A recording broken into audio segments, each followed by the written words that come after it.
शब्दों की आग। अमरीक नाम का एक बुजुर्ग आदमी था जो कि अपनी उम्र के अंतिम समय के पड़ाव पर आ चुका था। अमरीक की बीवी सुमित्रा काफी सालों पहले ही अपने पति का साथ छोड़कर स्वर्ग सिधार चुकी थी।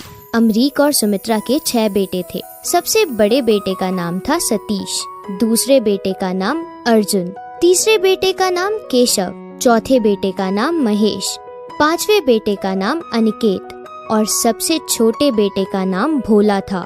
वैसे तो सभी भाई माला में पिरोए हुए फूलों की तरह थे, लेकिन अमरीक का सबसे छोटा बेटा भोला चतुर और चालाक था। वो लोगों को अपने शब्दों के माध्यम से भड़काकर वाद विवाद करवाने में महारत हासिल किए बैठा था। ऐसे ही एक शाम अमरीक अपने सभी बेटों से बोलता है, बेटा, मैंने आज तक तुम सभी को हमेशा एक दूसरे का सहारा बनने और एक दूसरे की ताकत बनने के योग्य बनाया है।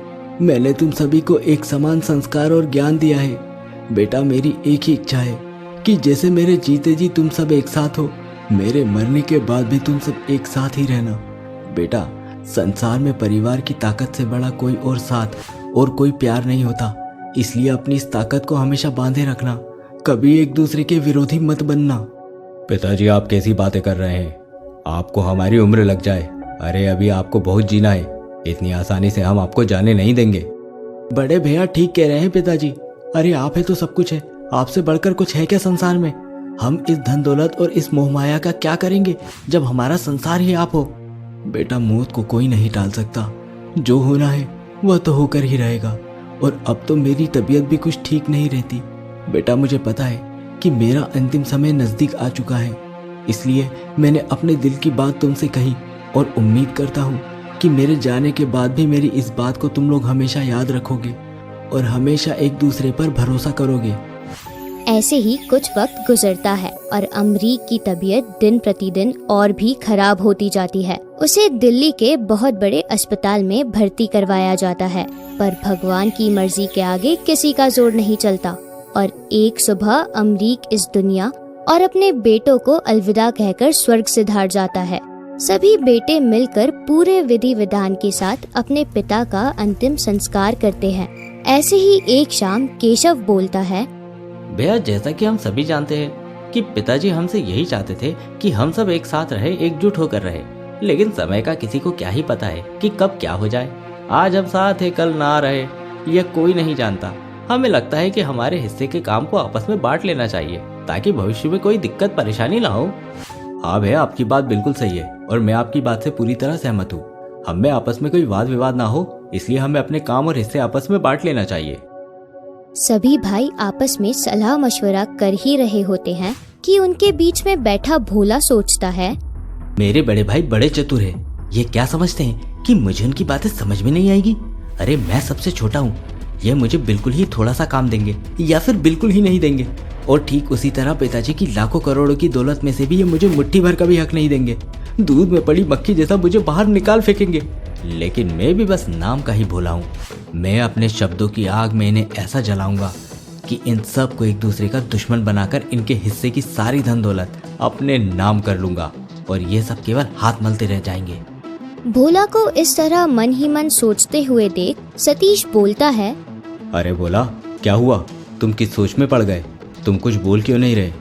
क्या तुम सुन रहे हो हमारी बातें? हाँ भैया, मैं आपकी सारी बातें सुन रहा हूँ और समझ भी रहा हूँ। आप सभी को जैसा भी सही लगता है वैसा फैसला कर लीजिए। मैं जानता हूँ कि मेरे बड़े भाई मेरे साथ कभी भी किसी तरीके का कोई भेदभाव नहीं करेंगे। भले ही पिताजी जीवन से चले गए हैं, लेकिन मेरे पिता समान पांचों भाई अभी मेरे साथ खड़े हैं। उनके रहते भला मुझे क्या ही होगा। भोला की बात सुनकर पांचों भाइयों का सीना गर्व से चौड़ा हो जाता है और सभी आपस में अपनी बातचीत को जारी रखते हैं। दिन गुजरते हैं। भोला अपने दिमाग में अपने भाइयों के बीच में विवाद करवाने की साजिश को बनाने लगता है। ऐसे ही एक दिन सतीश ऑफिस की एक इम्पोर्टेंट फाइल घर पर भूल जाता है और वो भोला को फोन करके बोलता है, भोला सुनो, मैं अपनी एक इम्पोर्टेंट फाइल घर पर ही भूल गया हूँ। तुम अर्जुन को वो फाइल दे देना और कहना कि मीटिंग में टाइम पर पहुँच जाए, उसके बिना मीटिंग अधूरी रह जाएगी। जी भैया, मैं समझ गया, मैं अर्जुन भैया को बोल दूंगा। इतना कहकर भोला फोन रख देता है और खुद से बोलता है, लो, मिल गया मुझे मौका दो भाइयों के बीच में फुट डलवाने का। अब देखो कैसे सतीश और अर्जुन भैया के बीच में दरार पैदा होती है। इतना कहकर भोला फाइल लेकर अर्जुन के कमरे में जाता है और बोलता है, अर्जुन भैया, सतीश भैया का फोन आया था। वो कह रहे थे कि ये फाइल ऑफिस ले आए। ठीक है भोला, फाइल को बेड पर रख दो, मैं बस नाश्ता करके ऑफिस के लिए निकल ही रहा हूँ। आज बहुत इंपॉर्टेंट मीटिंग है और ये फाइल भी उसी की है। अच्छा मीटिंग। हाँ ठीक है। वैसे भैया, मुझे नहीं लगता कि आपको उस मीटिंग में जाना चाहिए। भोला, ये तुम कैसी बातें कर रहे हो? अरे दिन रात मेहनत की है मैंने इस प्रोजेक्ट पर, भला मैं क्यों ना जाऊँ इस मीटिंग में? वो क्या है ना भैया कि सतीश भैया आपको इस लायक ही नहीं समझते। वह तो सारा क्रेडिट अपने ऊपर लेना चाहते हैं। भोला, ये तुम कैसी बातें कर रहे हो? अरे बड़े भैया ऐसे नहीं है। अब भगवान झूठ ना बुलवाए भैया। वो क्या है ना कि जब भैया का फोन आया तो उन्होंने मुझसे कहा कि ये फाइल मैं आपको दे दूं, और उसके बाद वो अपनी तरफ से फोन काटना भूल गए। तब मैंने उनको किसी से बात करते हुए सुना। वो कह रहे थे कि इस प्रोजेक्ट में जितना काम किया है वो सारा उन्होंने खुद किया है। अर्जुन तो बस नाम का मालिक है। इस कंपनी में सारा काम तो मैं ही करता हूँ। अर्जुन तो बस गप्पे हाँकने आता है और खाना खाकर चला जाता है। आलसी कहीं का। ये तुम क्या कह रहे हो भोला? क्या सतीश भैया ने सच में ऐसा कहा? हाँ भैया, मैं एकदम 100% सच बोल रहा हूँ। अरे ये तो कुछ भी नहीं है। मैंने तो बड़े भैया से आपके पीठ पीछे ना जाने कैसी अनाप शनाप बातें सुनी हैं। आप तो कितने अच्छे हैं भैया, ये मुझसे भला बेहतर और कौन जानता होगा। लेकिन बड़े भैया आपकी कोई कदर नहीं समझते हैं। वह तो बस आपको बेकार ही समझते हैं। आपके मुंह पर मीठे बनते हैं और पीठ पीछे छुरा घोंपते हैं। भोला, आज तुमने मेरी आंखें खोल दी। अब से मैं सतीश भैया को भी देखता हूँ। मेरे बिना और इस फाइल के बिना आज मीटिंग कैसे कर लेंगे? इतना कहकर अर्जुन गुस्से में वहाँ से इम्पोर्टेंट फाइल उठाकर वहाँ से चला जाता है। वहीं दूसरी तरफ ऑफिस में सतीश अर्जुन और फाइल के समय पर ना पहुँचने की वजह से बेहद परेशान हो जाता है। सतीश बार बार अर्जुन को फोन करने की कोशिश करता है, पर अर्जुन गुस्से के कारण अपना फोन ही बंद कर लेता है और कंपनी को लाखों का नुकसान हो जाता है। वहीं भोला इन सारी बातों के मजे लेता है। शाम होती है। अर्जुन और सतीश दोनों घर आते हैं और सतीश गुस्से से भड़कता हुआ अर्जुन को बोलता है, अरे अर्जुन, क्या तुम्हें दिमाग नहीं है? अरे पागल हो गए हो क्या? तुम्हारी अक्ल क्या घास चरने गई थी? अरे आज इतनी इंपॉर्टेंट मीटिंग थी और तुम अपना फोन बंद करके न जाने कहाँ बैठे हुए थे। वही इंपॉर्टेंट मीटिंग ना भैया, जिसका सारा क्रेडिट आप अपने नाम कर लेना चाहते थे। अर्जुन, पागल हो गए हो क्या? ये क्या बकवास किए जा रहे हो? सही कह रहा हूँ मैं भैया। आपको क्या लगता है कि मैं आपकी चालें नहीं समझता हूँ? अरे मैं सब जानता हूँ। आप हम सबसे बड़े होने का फायदा ले रहे हैं।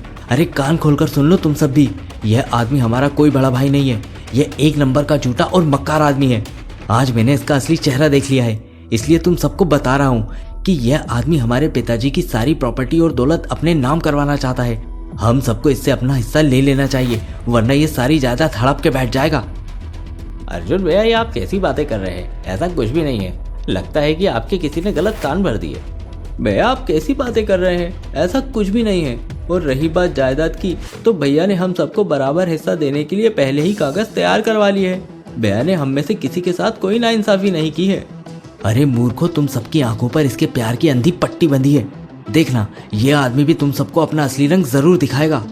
इतना कहकर अर्जुन गुस्से से वहाँ से चला जाता है। लेकिन अर्जुन की कही बातों का महेश और केशव पर भी असर हो जाता है और कहीं ना कहीं दोनों भाइयों के दिल में भी ये बात आ जाती है कि सतीश गद्दार है। ऐसे ही वक्त गुजरता जाता है। अर्जुन को अपने रास्ते से हटाने के बाद अब भोला, केशव, अनिकेत और महेश को अपना निशाना बनाता है। ऐसे ही एक शाम भोला केशव से कहता है, अरे केशव भैया, कहाँ जा रहे हैं आप? अरे कुछ नहीं भोला, महेश भैया और निकेतन भैया से मुझे कुछ पैसे लेने थे किसी काम के लिए, बस वही लेने जा रहा हूँ। मुझे ज़रूरत है पैसों की। अच्छा, वो पैसे वो आपके पैसे थे? हे भगवान, क्या हो गया भोला? कुछ भी तो नहीं भैया, मैं तो बस यही सोच रहा था कि आप कितने सीधे और कितने अच्छे हैं और महेश भैया और अनिकेत भैया कितने चालू हैं, आपसे काम के नाम पर पैसे ठग रहे हैं। भोला, मैं कुछ समझा नहीं, तुम सीधे शब्दों में बताओ क्या बात है। अरे भैया, महेश भैया और अनिकेत भैया आपसे जो पैसे लेते हैं ना, वो किसी काम के लिए नहीं लेते। अरे वह तो उन पैसों का जुआ खेलते हैं, दारू पीते हैं। मैंने खुद अपनी आंखों से देखा है उन्हें ये सब काली करतूत करते हुए। पता है एक दिन क्या बोल रहे थे अपने दोस्तों को कि मेरा भाई तो जितना पैसा मांगूंगा जेल से निकाल कर दे देगा और एक सवाल तक नहीं करेगा।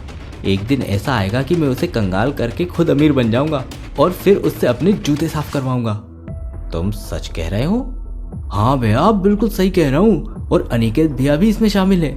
आपने देखा नहीं कि कैसे सारा दिन महेश भैया और अनिकेत भैया एक दूसरे के बालों में पड़ी जू जैसे चिपके रहते हैं। अरे ये दोनों मिलकर आपको चूना लगा रहे हैं, अपना व्यापार करने के नाम पर आपसे पैसा ठग रहे हैं और उससे अय्याशी करते हैं। देख लेना, एक दिन आपके नाम को कलंक लगा देंगे। तौबा तौबा तौबा। भैया मैं तो कभी भी आपके बारे में एक उल्टा शब्द तक नहीं सोचता, और ये लोग न जाने आप ही के पैसे खाकर क्या क्या गुणगान करते हैं आपके। भोला की बात सुनकर केशव का गुस्सा 7वें आसमान पर पहुंच जाता है। कुछ वक्त पहले तक जो महेश और अनिकेत केशव के दिल का टुकड़ा नजर आ रहे थे, अब वो उसके दिल में खंजर की तरह चुभते हुए प्रतीत हो रहे थे। भोला के कहे हुए शब्द एकदम सही जगह पर वार कर रहे थे। भोला ने अपने 5 भाइयों के बीच में बुरे तरीके से दरार पैदा कर दी थी, जिस वजह से 5 भाई एक दूसरे से सीधे मुंह बात तक नहीं करते थे। वहीं भोला अपनी चतुराई से हर किसी के पीठ पीछे एक दूसरे की बुराई करके खुद को सबकी नजरों में सबसे अच्छा बना लेता है। भोला की लगाई हुई आग की वजह से 5 भाई एक दूसरे पर मानहानि जैसे केस ठोक देते हैं और सभी भोला को एक दूसरे के केस की फाइल साइन करवाने के लिए काम देते हैं। सारी फाइलों को अपने हाथ में देखकर भोला खुद से कहता है, लो, हो गया मेरा और मेरे शब्दों का काम। अब मुझे बस केस वाली फाइल के बहाने सभी से प्रॉपर्टी के कागज पर दस्तखत करवाने हैं और सारी प्रॉपर्टी अपने नाम करवा लेनी है। उसके बाद सब कुछ मेरा हो जाएगा और ये 5 की 5 आपस में ही लड़कर खत्म हो जाएंगे। भोला बिल्कुल ऐसा ही करता है। वो सभी के केस की फाइल को साइन करवाने के बहाने प्रॉपर्टी के कागजों पर भी अपने 5 भाइयों के एक एक करके दस्तखत करवा लेता है और अपनी जीत का जश्न मनाने लगता है। एक शाम भोला घर में एक बहुत बड़ी पार्टी रखता है और वहीं उसके 5 भाई घर आते हैं तो घर को सजा हुआ देखकर बोलते हैं, ये सब क्या है? घर में किस चीज की पार्टी है? हमें क्या पता, आप ही ने किया होगा कुछ, आपको ही पता होगा। महेश, अनिकेत, क्या तुम दोनों की करामात है ये? बताओ क्या चल रहा है? हमें नहीं पता। तभी वहाँ भोला आ जाता है और बोलता है, अरे मेरे भोले भोले भाइयों, आपस में लड़ना बंद करो। पार्टी मैंने रखी है, इस घर और कंपनी के नए मालिक ने। भोला, तुम्हारा दिमाग खराब हो गया है क्या? दिमाग तो मैंने आप सबका खराब किया था। आप लोग मेरी बातों के मायाजाल में फंसकर एक दूसरे के ही दुश्मन बन बैठे। आप सभी को इतना तक होश नहीं रहा कि हम सब सगे भाई हैं और हमारे पिताजी ने हमें एक ही सीख सिखाई है कि कभी भी भाई भाई का दुश्मन नहीं होता, बल्कि भाई भाई का साथी होता है। लेकिन वह कहते हैं ना कि आग लगाने के लिए एक चिंगारी ही काफ़ी है। बस मैंने वही चिंगारी आप सभी में लगा दी और आप सभी को आपस में लड़वा दिया। मैंने जो भी आप सबसे एक दूसरे के बारे में कहा वह सरासर झूठ था। मैंने आप सभी के बीच में झूठ और गलत फहमियों की दीवारें खड़ी कर दी और सब कुछ अपने नाम करवा लिया। भोला की सच्चाई जानने के बाद 5 भाइयों के होश उड़ जाते हैं और सभी एक दूसरे की तरफ भावुक निगाहों से देखने लगते हैं। इससे पहले कि भोला अपने 5 भाइयों को जलील करके घर से बाहर निकालता, तभी वहाँ अमरीक का वकील रोहन आ जाता है और बोलता है, 1 मिनट, कोई कहीं नहीं जाएगा। मैं अमृत जी का वकील हूँ। माफ़ कीजिएगा, मैं कुछ समय के लिए शहर से बाहर गया हुआ था। जैसे ही मुझे अमृत जी के बारे में पता चला, मैं वापस आ गया और मैं आज उनकी वसीयत तैयार करके लाया हूँ, जो कि मैं आपके सामने पढ़कर सुनाना चाहता हूँ। आपके पिताजी की वसीयत में साफ साफ अक्षरों में लिखा है कि उनके मरने के बाद उनका जो बेटा उनकी सारी वसीयत पर अपना अधिकार जमाना चाहेगा, उसे उनकी प्रॉपर्टी से कुछ भी नहीं मिलेगा, बल्कि सारी प्रॉपर्टी बाकी के भाइयों में बराबरी से बांट दी जाएगी। जितना मैं अभी यहाँ पर देख रहा हूँ और सुन रहा हूँ, उसके अनुसार साफ पता चलता है कि आपके सबसे छोटे भाई भोला को आपके पिताजी की प्रॉपर्टी में से 1 रुपया भी नहीं मिलेगा, बल्कि सारी प्रॉपर्टी और पैसा आप सभी भाइयों में बराबरी से बांट दिया जाएगा। यह लीजिए वसीयत के पेपर। अपनी आंखों के सामने अपनी हार होते देखकर भोला गिरगिट की तरह रंग बदलता है और सभी के पैरों में गिरकर माफी मांगने लगता है, पर कोई भी भाई भोला को माफ नहीं करता और भोला अपने ही शब्दों में उलझकर रह जाता है। और अब न तो उसके पास उसके भाई थे और न ही अपने पिताजी की प्रॉपर्टी और पैसा था। तो दोस्तों, इस कहानी से हमें बहुत कुछ सीखने को मिलता है, जैसे कि हमें अपनी वाणी हमेशा अच्छा कहने के लिए ही इस्तेमाल करनी चाहिए और लालच में आकर कभी भी किसी के साथ भी विश्वासघात नहीं करना चाहिए।